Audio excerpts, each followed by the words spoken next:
कि वो पुष्प कुछ देकर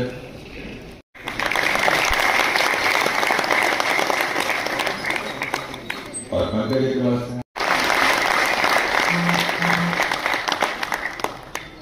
और सिद्धार्थ सिन्हा जी को पुष्प देकर सम्मानित कर रहे हैं।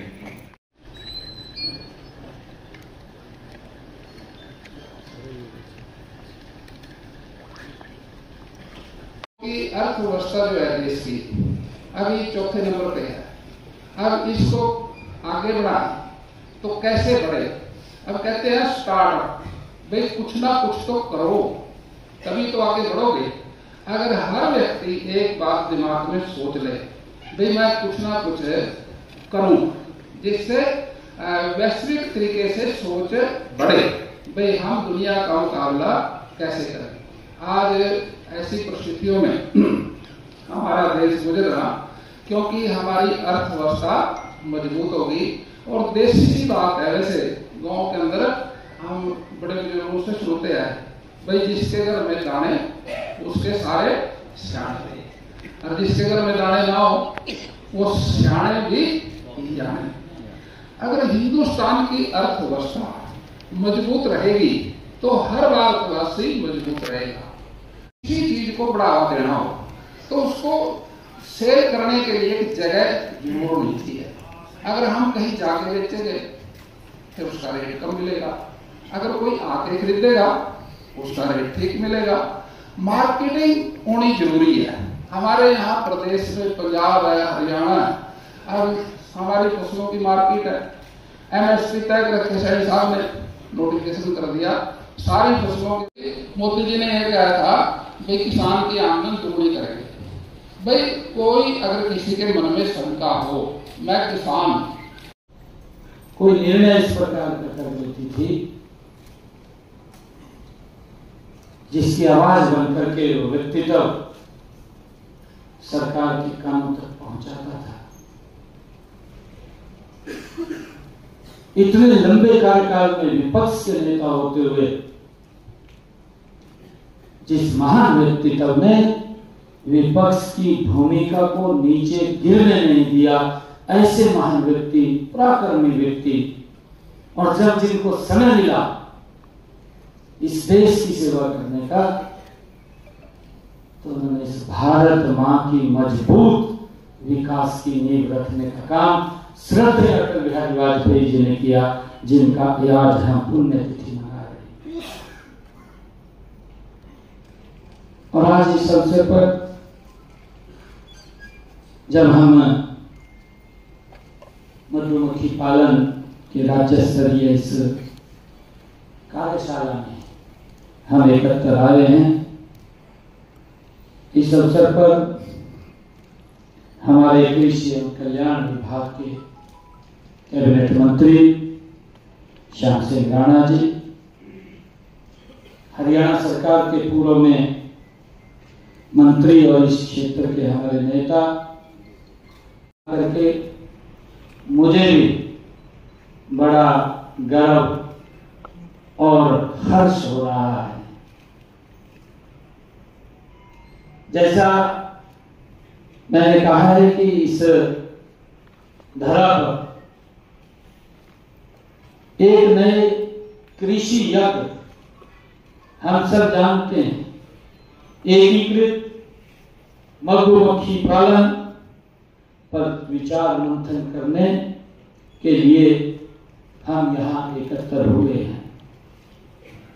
आज की यह कार्यशाला मधुमक्खी पालकों को वैज्ञानिक व आधुनिक ढंग से मधुमक्खी पालन करने की एक नई दिशा भी देती है।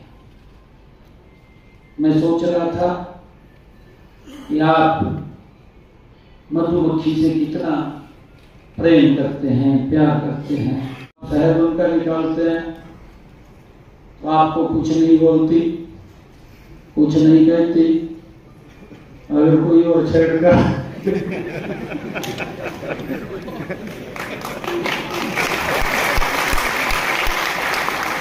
क्या थी, अपने तरफ नहीं ध्यान करते कि हमने क्या किया है। उंगली उठाना आसान है,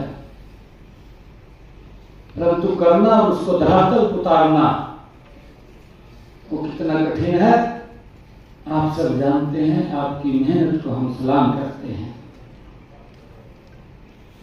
मुझे खुशी है कि हरियाणा प्रदेश आप उसकी एक रीढ़ की हड्डी है, उसके रूप में काम करते हैं। आपका पसीना इस धरती को सींचता है, आपकी मेहनत देश के लोगों का पेट भरती है। हमें खेती को आज बहुआयामी बनाने की आवश्यकता है। तो ऊपर लगातार देश के यशस्वी प्रधानमंत्री आदरणीय नरेंद्र मोदी जी, अरे लंबे आजादी के 75 वर्षों के बाद कोई प्रधानमंत्री आया जिसने किसान की चिंता की है। क्योंकि मैं जब 2019 से 24 के कार्यकाल में लोकसभा में था, विपक्ष इस बात की बात करता था कि किसान की हालत खराब। मैं सोचता था भाई मोदी जी को तो मगर 6 साल बने ना, इन 6 साल में तो हालत खराब नहीं हुई, क्या हो सकती है हालत खराब तो किसान की जिन लोगों ने रहे 55 साल में तो सरकार में रिटायरमेंट करते हैं, करते नहीं करते कर दे रिटायरमेंट की तरफ भेज देती है।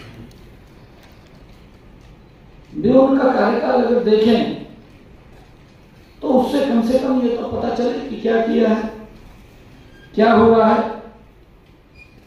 किसान हमारा इस प्रकार का था कि वही अगर बेटे का रिश्ता भी करना होता था पहले आकर के पूछते थे कि जमीन कितनी है। और इसके अंदर मैं एक और बात बता रहा आप लोग गलती मारी है, गलती मारी इसलिए है कि हमने बेटे को इस तरीके से तैयार कर दिया कि खेती में कुछ नहीं है। हम अगर ये बात करते हैं, देखिए मैं ये बात तो नहीं कहता, विपक्ष है उसकी भूमिका अपनी होती है, ठीक बात करे। मैं से विधायक बना था और प्रधानमंत्री जी ने तब एक योजना लागू की थी। राणा जी भी मेरे साथ जब हम इकट्ठे विधायक बने थे, दोनों जिलाध्यक्ष थे, दोनों विधायक बन गए और दोनों मंत्री बन गए।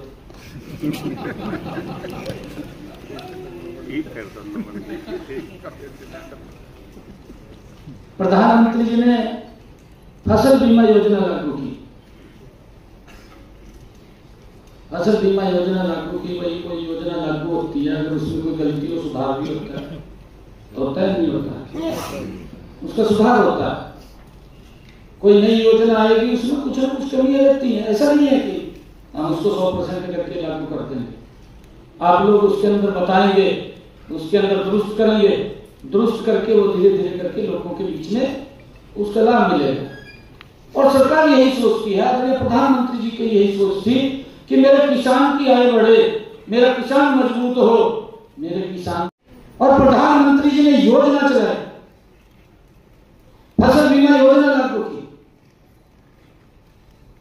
हम भी देखते थे, हमारा प्यारा सीएम हमने 2004 से लेकर के 2014 किसान की फसल का अगर खराबा हुआ है तो कितना पैसा उसको पहुंचाया है सरकार ने, अगर उसकी फसल का खराबा हुआ है। ऐसा नहीं है कि पैसा पहुंचे नहीं पहुंचे। 1155 करोड़ रुपए, 10 साल 1155 करोड़ रुपए गए।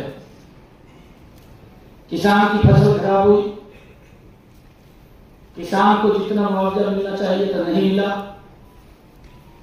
और ये बात बोलते हैं कि किसान की हालत खराब हो गई। आदरणीय प्रधानमंत्री जी ने फसल बीमा योजना लेकर के आए कि किसान की स्थिति को ठीक करना है। फसल बीमा योजना आई 2014 से आज 2025, 15,500 करोड़ रुपया अगर मेरे हरियाणा में किसान की फसल का खराबा हुआ है तो उसके खाते में पहुंचाने का काम किया है। 2 गुना 3 गुना से भी ज्यादा। और ये बात बोलते हैं कि किसान की हालत खराब कर दी। भाई हालत तो आपने खराब कर दी, नहीं आपके समय में हुई है किसान की हालत खराब। और किसान की आय बढ़े, हमने किसान की आय बढ़ाने के लिए कि उसका जो भी प्रोडक्शन खेत के अंदर हो वो वेस्टेज ना जाए। अगर उसके खेत के अंदर